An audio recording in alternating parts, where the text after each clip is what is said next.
This should be a relatively straightforward day. You shouldn't have to do a whole lot of arithmetic. This kind of basically being able to look at something and tell if it falls into what's called a rational number or an irrational number, one of those two categories. So the big difference is um, that you kind of need to know what a rational number is to define an irrational number. So let's just get into that. All of these numbers that we deal with in algebra are called real numbers. Okay, there are things that exist called imaginary numbers.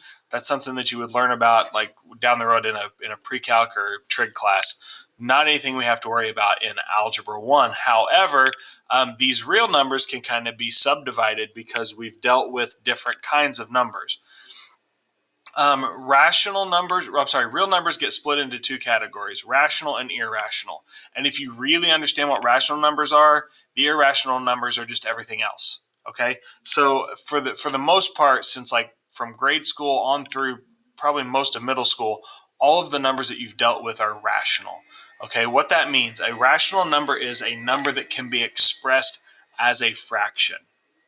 Whether you express it as a fraction or not is it doesn't matter, but it can be. So some examples, probably be, if you could see a couple of examples, it might kind of help solidify what's going on. So like the number 2, right? That's a rational number because I can express it as a fraction, 2 over 1. I wouldn't do that, but you can. 3.5 is a rational number. That can be expressed as a fraction, 3 and 1/2. If you can get this boiled down to if it's a decimal, you're looking at the decimal part of it. If you can express that as a fraction, your number is rational. So let's do just one more for the sake of having it. If I did something like a repeating decimal, 0.9 repeating. Okay. If you, I don't want to do that one. I want to do one that I don't know that off the top of my head. So if I did something like 0.4 repeating, right? That goes on and on and on and repeats and it repeats and it repeats. That actually can be expressed as a fraction. And I just happen to know this one. It's 4/9. If you divide out 4/9, you get that 0.4 repeating. That is still a rational number. So it really comes down to decimals and how funky they are. Okay. Let me give you like a really good example of an irrational number from geometry. You've probably worked with on some level the number pi, the one that people say, oh, that's 3.14. It is and it isn't. 3.14 is just the first couple of digits. This thing goes on forever. It never repeats. It doesn't stop. It doesn't terminate.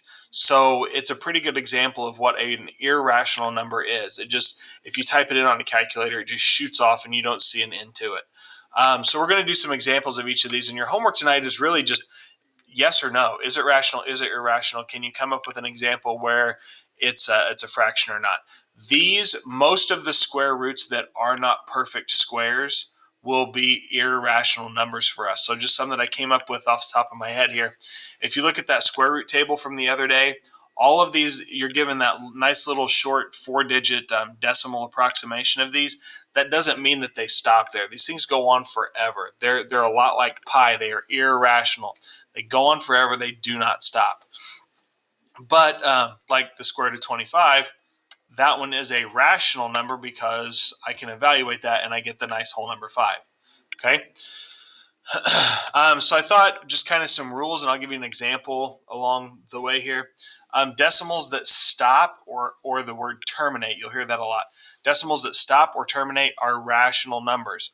So anything like if I did 2.65, well, you may not know what 0.65 is off the top of your head, but anytime you have a decimal that terminates, I can put that over a power of 10 based on how many decimal places they are. So 0.65 and 65 over 100 are equivalent. So that 2.65 can be written as 2 and 65 hundredths. So it has that it is a terminal, it stops, right? It doesn't go on. That guy is rational. Some funky ones, I mean, just basically if it stops. So what you kind of need to look out for is like I had on these square roots. if it's got all this nastiness out here, these dots, it's going to go on forever. Square roots of perfect squares. So anything that we've done like square root of 49, right? That's rational. Square root of 64, that's rational. Square root of 15 is not, right? That's a decimal, goes on forever, doesn't terminate. Anything that involves pi is an irrational number. So, like if you're doing something with in a geometry problem and you wind up with an answer of 2 pi, that's irrational. Okay, so square roots that aren't perfect, anything that involves pi, decimals that repeat, or well, they don't terminate and they don't repeat, are all irrational. Okay, so your homework is real simple. I give you a number and you basically check a box. Is it rational or irrational? It all depends on whether or not it is a decimal that can be terminated or not.